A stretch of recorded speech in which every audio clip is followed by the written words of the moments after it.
earliest contributors to Puppet, and he's now a principal software engineer at Red Hat. He's here today to talk about Aeolus, clouds flying in assembly. Welcome. Okay, thanks a lot for the introduction, Selena. Welcome, everybody. I guess you're the hardy bunch or the beer-averse bunch that hasn't quite made it to the pub yet. Thanks so much for coming. Yeah, even though I contributed early on to Puppet quite a bit, I don't do any more. I think Luke and James are very happy about that. But yeah, I've moved on to things that have to do with cloud. Initially, when I prepared for a talk here, I wanted to give kind of an overview of everything that Red Hat does that has to do with cloud, and quickly realized that that would be about a 4-hour talk on a Friday afternoon. That's just not going to happen. So what I'm focusing on today is kind of our take on infrastructure as a service clouds, because that's probably most pertinent to DevOps. This year certainly is nicely on the borderline between development and operations. Aeolus. We do lots of other things, OpenShift for PaaS, and there's all kinds of smaller pieces that are all over the place. Yeah, so you might ask, why is Red Hat doing what we're doing? And the simple answer to that is that cloud right now is, as one of my colleagues likes to describe it, a complete goat rodeo with lots of nebulous things going on. Nobody's quite clear where this is going. There's no clear vision of a landscape, and it's kind of a every man for themselves mode that we're in with this. And that is not very nice for the users. I don't know if you can spot the cloud user in this picture, but you're one of these guys if you're using cloud. So the two main issues that we want to address with Aeolus are, one, because of this kind of land grab mode that everybody's in, there's a huge danger of lock-in. It's not something that's on the front of everybody's mind. We actually went around and did surveys of that. People are still too busy just absorbing what cloud is about and how they can use it best. But we also see in these surveys that lock-in is starting to rise in kind of one of the concerns that people have. And the big danger with lock-in, of course, is not just that it makes it hard for you to move from one cloud provider, from one mode of cloud to another, but also that it kind of will slow down innovation and bring the story to a halt before it's really fully played out, because we're only at the beginning with whatever this cloud thing will shape up to. I think we've only just scratched the surface. The other concern we're addressing with Aeolus, besides lock-in, is this guy here. I don't know if you've seen him before. It pains me to say this publicly, but it's one of the best things that came out of Microsoft in recent years. They did something called VM Limited, where they talk about old Word and new Word, and look it up on the internet. It's a very, very funny video. But what this guy did is he sold you tons of virtualization infrastructure over the last few years. We have customers that have literally hundreds of Word management installations scattered all over the place. They barely know where all these things are. They're now struggling to manage these things. They're struggling to utilize these things because they're so hidden and opaque. Earlier this morning, Morten Mikos talked about hybrid cloud, and where he said that hybrid cloud is not just cloud bursting and going from private to public when you run out of capacity. Hybrid cloud, in this view, is also hooking a bunch of private clouds together and kind of make them seem as one cloud. And that's at the heart of what Aeolus is trying to do. So before I go more into what it is, because that comes up all the time, Aeolus is not a cloud. If you go out and buy a few racks or tons of racks of hardware and then install Aeolus and you think you have a cloud, you're in for a rude surprise. To use Aeolus, you need a cloud already. Aeolus sits on top of existing clouds and on top of existing cloud software. So in particular, Aeolus is not OpenStack. It would make a much better story. Red Hat's going against the OpenStack. But that's not what we're doing here. We have a little bit of homework left to do, but we're very close to where you can actually run Aeolus on top of an OpenStack installation. There's a little bit of API work that needs to be done. So what are the the kind of things in more detail that we address with Aeolus. One is because with Aeolus we kind of want to build, you could call it a virtual cloud if that's not too much virtualization.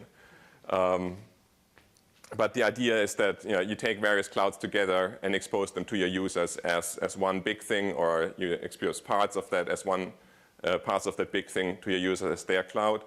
So one of the critical features you need for that is very good image tracking and the ability to run from generic images that then get automatically specialized down to an AMI or a VMDK.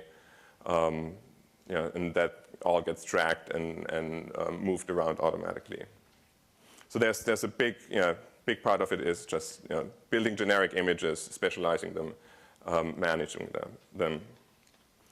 A concern that's a little outside of the core Aeolus project, but kind of around the margins with some of the cloud things we do is to offer a uniform set of services. There's clouds that give you all kinds of great cloud-specific services, be it load balancers, relational databases, what's on the menu there. But if you want to move from out of one of those clouds into one that doesn't give you load balancers, you need something to replace that. And that's another thing we're building separately is standard services that you can use in the cloud that will, if the cloud supports the service natively, will just hand off to that service. And if the cloud doesn't support it, it's a full file system, for example, an EBS type thing, or messaging, or any number of other things. If you want to move from cloud to cloud, you want to have a consistent view, both from the outside on your instances. That's your really simple things like how you do lifecycle management.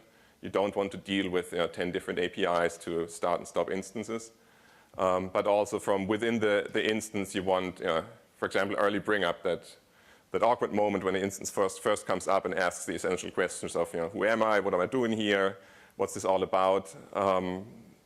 You want that to be done in a uniform way, not in cloud-specific ways. So that's another concern of Aeolus. Then to deal with this cloud proliferation, those clouds that VM Limited guy sold you, to deal with that, you need to hide the individual clouds. You need to aggregate not just the clouds themselves, but also how you collect metrics, how you expose metrics, how you access things about your instances in the cloud, and ultimately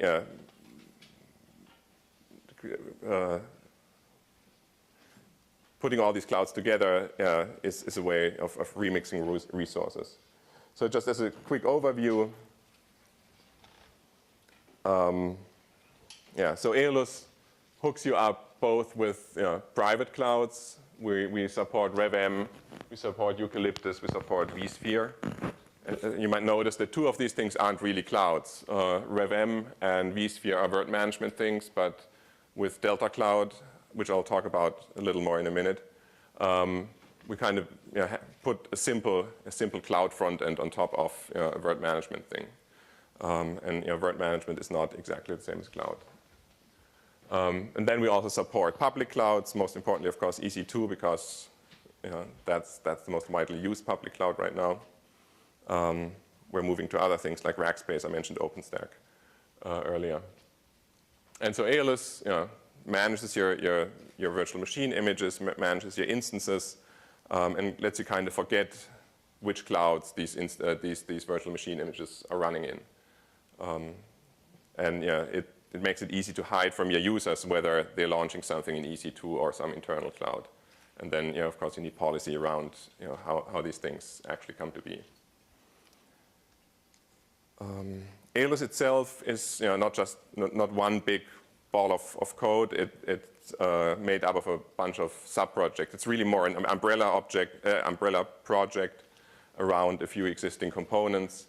We actually had a couple of weeks ago on the mailing list, we had a very long spirited discussion about how we should best chop these things up to make it very clear what the functional pieces are. We have a lot of little things that all work towards an overall goal. But for some reason, the pieces all wound up with names that are music inspired. So the first big piece of Aeolus is Conductor, which is a Rails web application. That's what you as a user and as an admin, for the most part, interact with. It doesn't have an API right now yet, but we're adding one in. So right now, it's just the web interface, but the API will go through there too. And that's where you go to, both admins and users go to set up things. And then Conductor heavily relies on two other things. One is what we call Composer, which deals with this whole image management functionality that I talked about, from defining images to building them to tracking what clouds they're uploaded in, specializing them to specific formats, and so on. And then Orchestrator is the bit that deals with the early startup of an instance. We would love to just say, we don't need special code here. Everybody can just start up their Puppet daemon. Unfortunately, we have a lot of customers who, let's say our customer base has varying degrees of Puppet adoption. And we also need to cater to people who are still managing with shell scripts or something like that, and give them a way to bootstrap into their specific infrastructure. And then one of the pieces that's more an example of a service that Aeolus gives you that's cloud independent is HA Manager, which gives you high availability. It's a little bit Red Hat's cluster software moved to the cloud. But I'm not going to talk too much about high availability now. Okay, so the central concept in Conductor and in Aeolus overall is a pool. That's where, when an admin sets up a pool, they say, I have this account in EC2 and that account in Rackspace. I have these two vSphere installations and that RevM installation. Tie all these things together, and that's a pool. That's what ultimately gets exposed to the user, and that's what the user thinks of as their cloud when they come to Aeolus. All these different cloud resources tied together. To do that in a reasonable way, a pool doesn't consist just of these cloud resources, but you can also put quota on it, and you can do it in two ways. You can either specify backend quota. You can say, in this EC2 account, you can only start 100 instances, for example, so that you can actually subdivide public cloud accounts that way. The same account can turn up in multiple pools, and you can kind of steer how much usage each pool puts on your public cloud account. And you can also put quotas on the front of a pool by saying these users or this group of users is only allowed to use this much resources in a pool. So of course, Conductor with, I talked about users, has to do all the fun stuff. I don't know if anybody's ever implemented user group permission role system in a web application. It's great fun. But so Aeolus, of course, has to do that. And the important part here is that there has to be a user mapping going on, right? Because when you go to your backend cloud account, you come up as one user, but there might be 50 Aeolus users who use that one cloud account. So Aeolus also maintains this mapping of users. I already mentioned that it does quotas on pools. And then the thing that makes it all work in a halfway sane way is that placement of instances is driven by some sort of policy. For example, a policy that expresses first use this internal cloud here, and when you're out of capacity there, then you can go to this EC2 account up to this much money. The policy that's implemented right now is kind of crude. The difficult thing in implementing policy isn't so much making these decisions. It's getting the data into the system on which these decisions are based. How much money have I ever spent in this EC2 account, for example. The actual placement, we use Conductor for that, which is a very, very cool grid scheduler. I don't know if any of you have looked at it.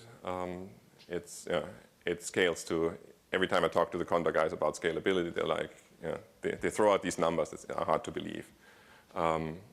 But more important for us, besides scalability, is that it also has a language to express constraints that ultimately are used to make these policy decisions. So we feed, Aeolus feeds in data about instances and basically a formula how to evaluate how good a match a certain backend cloud account is for an instance, and then Conductor picks based on what's available the best location for an instance to start. And once we get more data into Aeolus and manage to get more information out of the backend clouds, actually doing fancy things with policy is fairly easy then.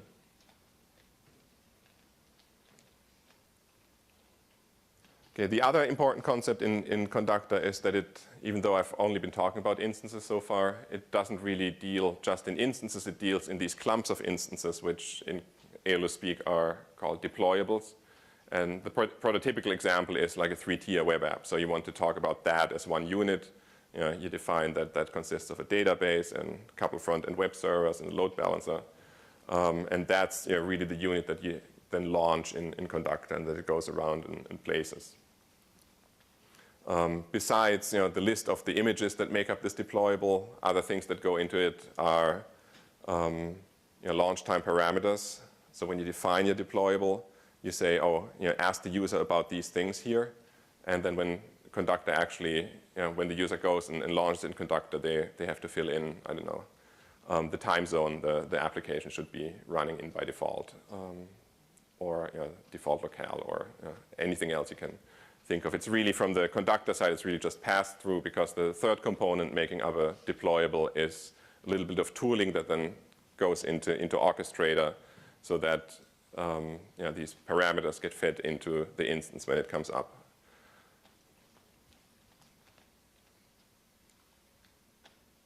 Okay, I think I have this slide twice for some reason. I already talked about image placement. So I said that a big part of what Aeolus does and what Conductor enables is all this image management. I don't know how many of you have built a good number of images. It's not easy to keep track of what's going on there and how they relate to each other. So the Composer starts with a not very surprising description of an image. Basically a base OS, you say I want rel 6.1, and then that gives you a minimal install of that OS, plus a list of packages that you might want to add in. And then what Composer does is, for one, of course, it stores and manages these templates. It builds a cloud-independent image, stores that somewhere. And then when Conductor says, I would really like to start this web server in EC2, Composer says, but I haven't uploaded that image for EC2 yet. And then Conductor says, please do this now. And so Conductor then takes the generic image, turns it into an AMI, does a little bit of instrumentation of the image. That's more a vSphere thing to make sure that you have VMware tools in your image. Then generates the appropriate image format, AMI, VMDK, and uploads it. And it tracks all this in its own database. The Composer itself is made up of 3 pieces. One is a really nifty little tool called Oz, which knows about installing a pretty long list of operating systems. The way it does that is it kind of sets up the bucket for the VM image you're about to create, and then it knows how to launch the OS-specific installer, the native installer for the OS in a virtual machine that's running against that bucket. And then it gets out of the way. So it's really just a unified image to all these installers that operating systems have. But it's very nice as its own thing. And these 3 components all have their own source repositories on the Aeolus GitHub side. The second piece is Image Factory, which is in the dirty business of taking a description of an image and turning it into a big bucket of bits. And then the last thing, Image Warehouse, is almost a misnomer. I mean, we use it in Aeolus, we use it for warehousing images. That's where we store the generic images and cloud-specific images if they don't get uploaded immediately. But it can also serve as just as a generic storage facility. It has various backends. Some of those backends want to be hooked up to physical storage, a disk or a SAN or whatever, and others are S3 and cloud files. So Image Warehouse gives you a fairly flexible way of handling, storing stuff in the cloud. It also has ways to express policy about replication, so that we all know that S3, for example, does replication internally. But if you can't get to S3, all these replicated copies don't do you any good. Image Warehouse gives you ways to describe replication that goes across storage providers, so that you can say, oh, I want one copy of this data in S3, I want one copy in cloud files, and I want one copy in some internal storage system I have set up. Okay, so the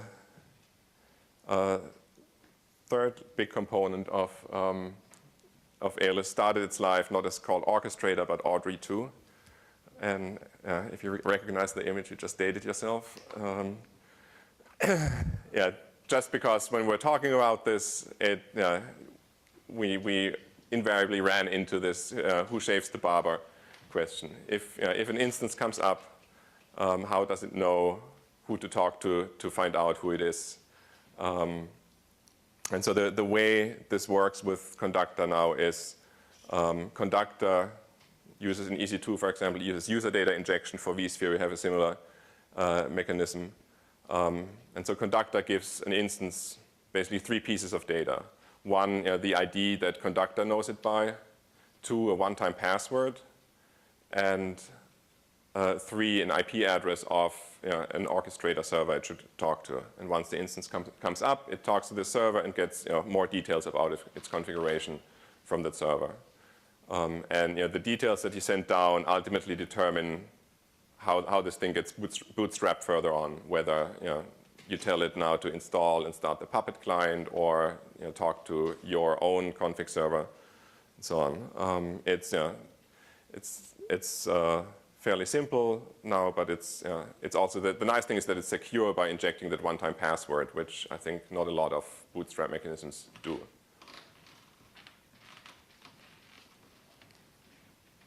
The big danger is that if you have config sitting out there and you just trust an instance to come to your server, that they are who they claim to be, that they can just steal your config and learn things about, impersonate that server.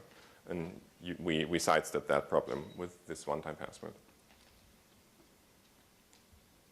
Yeah. So I think I already described kind of the flow between Orchestrator and Conductor.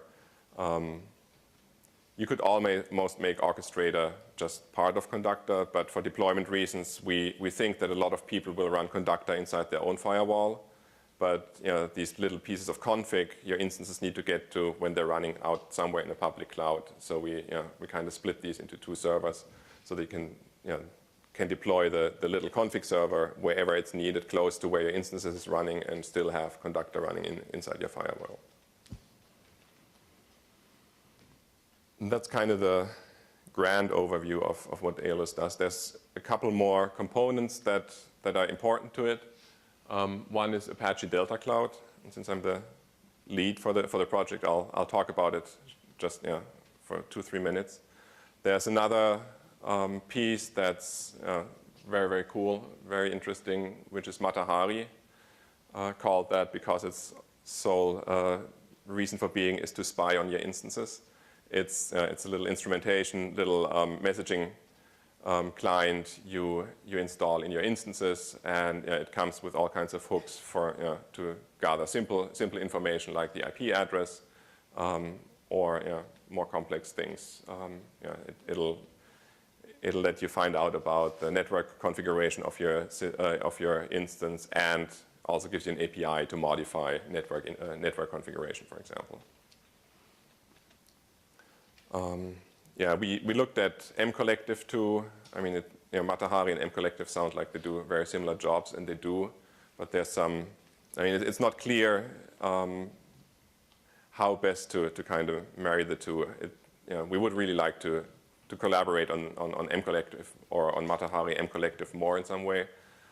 We have a strict requirement that we need C and C++ APIs, and M-Collective doesn't give that to you right now, as far as I know. We'll talk.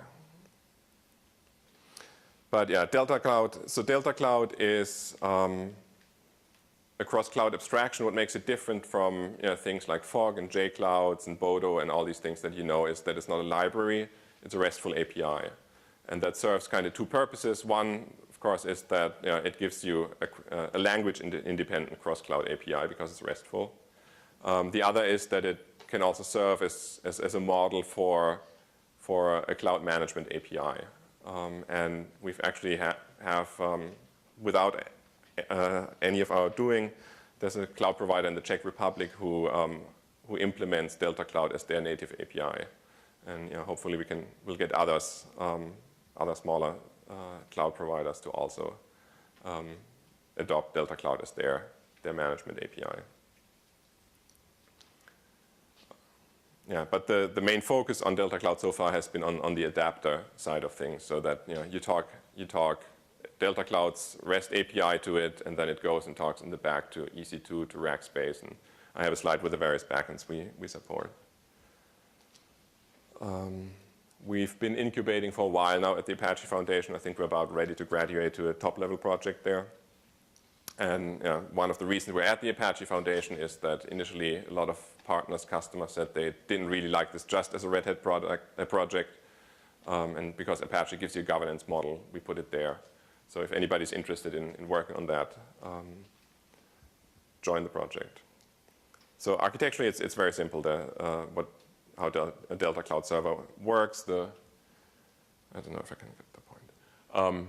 The two big boxes in the middle here are the server, which is split in two parts. There's kind of a generic, I'm taking in web requests and turning what comes in over HTTP into internal objects. And then there's, for each cloud that we support, there's a driver. So there's a driver for EC2, a driver for vSphere, a driver for RevM, and so on. Clients talk REST over HTTP. The kind of functionality we cover is are these objects. I just noticed that in the last release we also added Firewall support, and that's not on that slide. People always ask, if you do this kind of cross-cloud abstraction, doesn't it mean you'll wind up having a lowest common denominator API? And luckily the answer is no, because I mean REST, or the kind of things you can express with REST, gives you enough leeway to have like a base API that's the same across everybody and still expose provider-specific things. Like one thing is that not every cloud gives you this user data injection mechanism that Amazon gives you. And so in the API, we just, when you use the EC2 driver, we just tell you, oh, this cloud does user data injection. And there's some others that do it too, like Eucalyptus, for example. So in your code, you don't ask, am I talking to EC2? You ask, does this cloud support this specific feature? And if it doesn't, you have to have a fallback, of course. But I mean, at least you're getting to use cloud-specific features without tying yourself to a specific cloud. The clouds we support in green are the things that are compute in one way or another, and in blue are the storage clouds. We'll very, very soon. We actually have a patch on the mailing list right now for Google Storage too. On the compute side, writing a driver is a fairly simple exercise. So if there's a cloud that you really like to use and don't see supported here, it's a great way to get started with a project.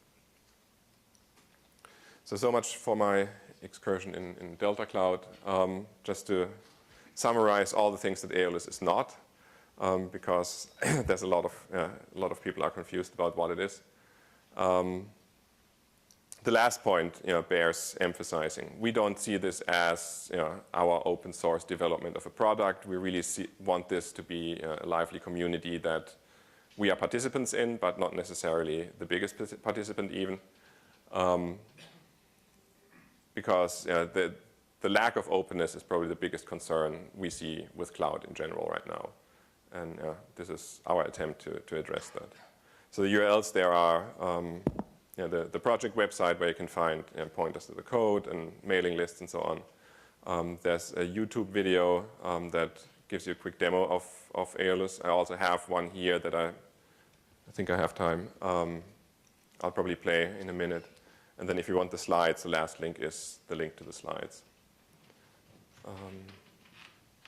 Okay, but maybe I'll just take questions first and then play the video, and then people who don't want to watch the video can leave. Okay, yeah. I actually installed Aeolus, Uh-huh. and the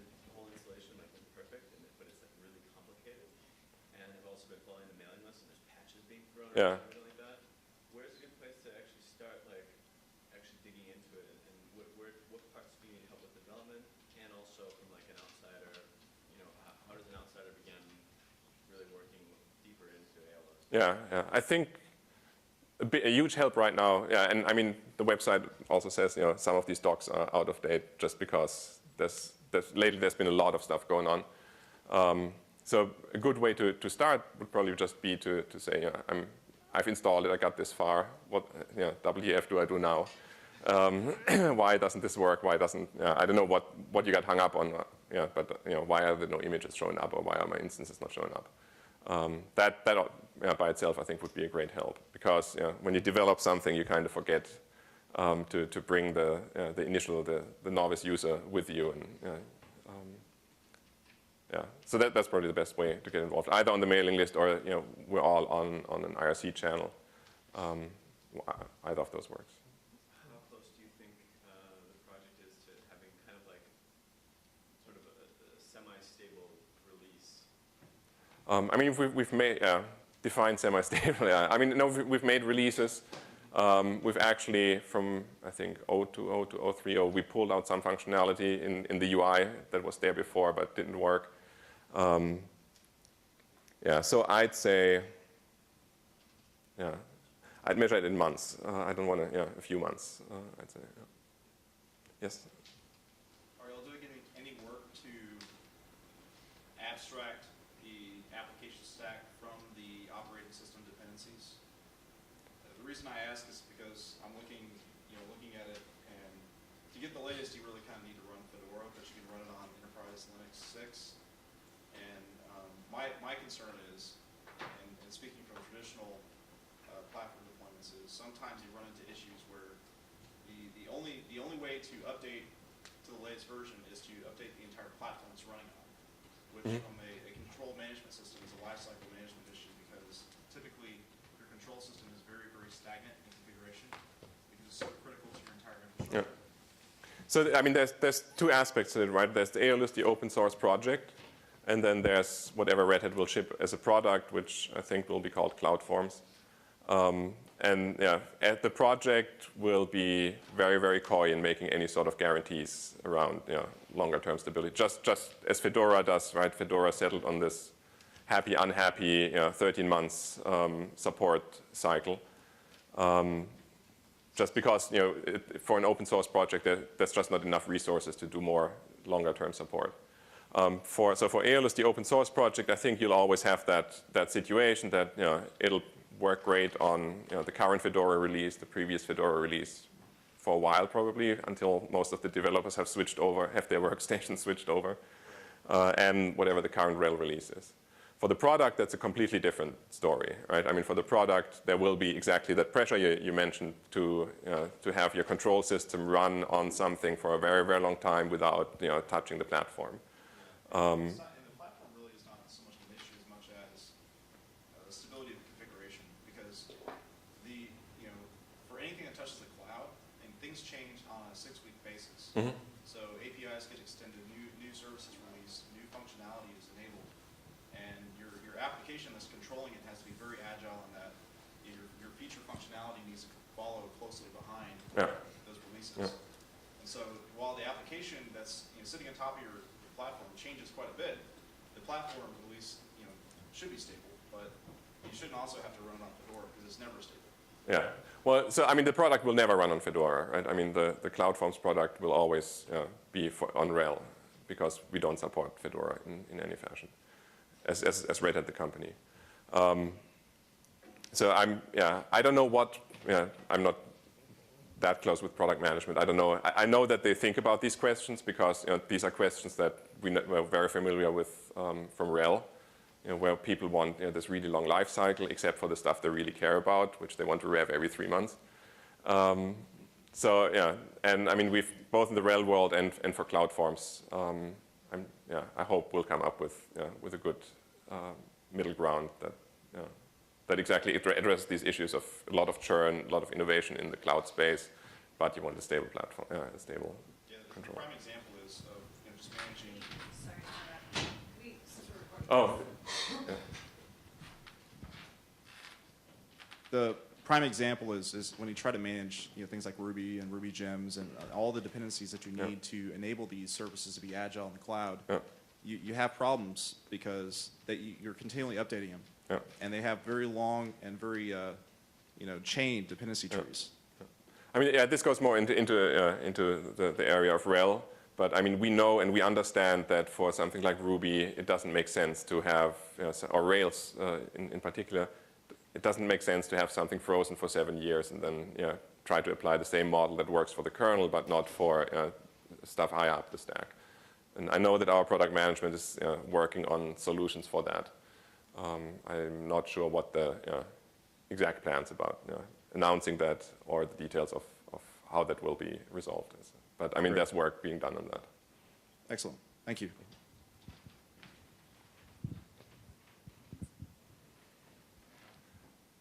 Okay. Are there any more questions? Otherwise, I'll just play that little video that, Aaron? You said you were building a RESTful API. Do you have an ETA on when you guys would have the stuff for that done? Just in terms of application integration, that's an issue. Yeah. So the question was, what about the RESTful API I mentioned? What's the time frame on it for application integration especially? I can't give you a firm time frame, but I would also put it on the order of months, I think. So let's call it early next year kind of thing. Okay. Okay, any more questions? Then I'll just see if I can play this little demo video that I actually didn't do it.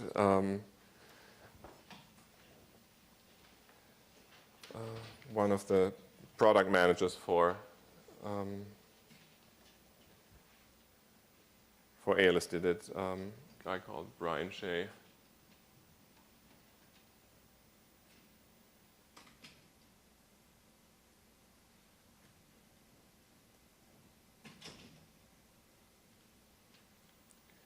I don't think I have sound. Is the sound on?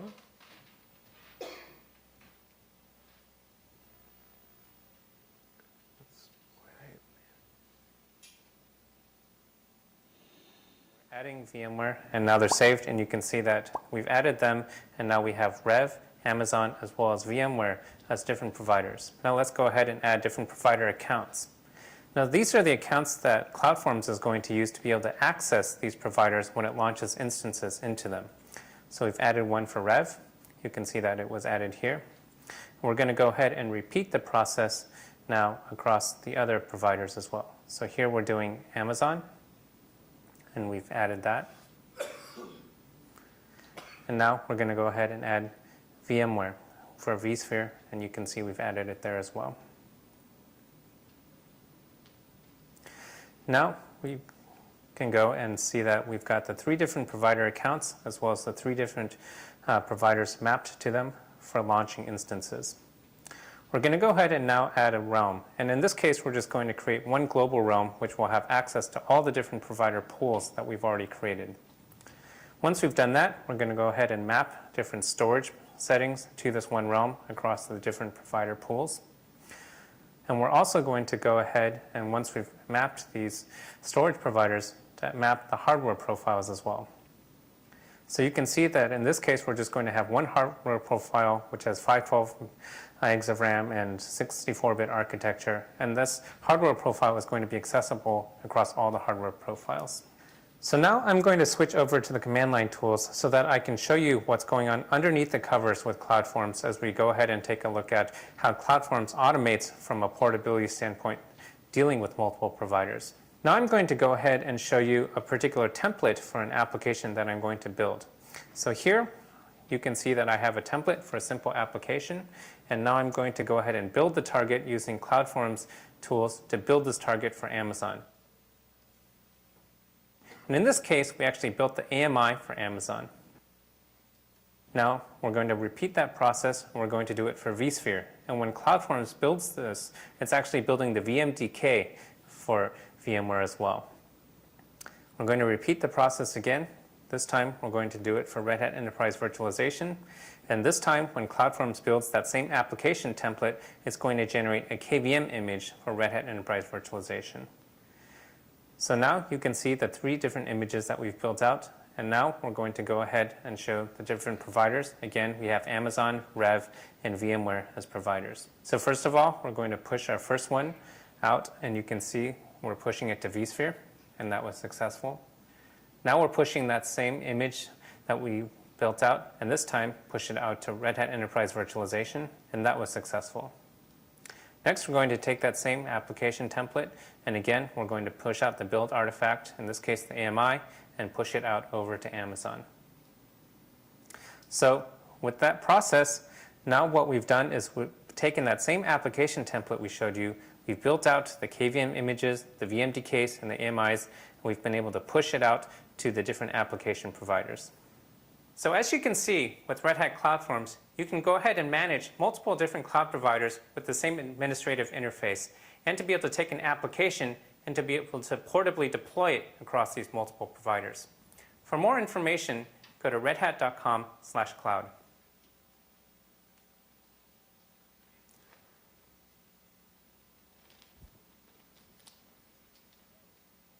Okay. That's the end of the video and of my talk. If you have any more questions, I'll be around for a little bit. All right, thank you. Thanks. The next talk starts in about 15 minutes.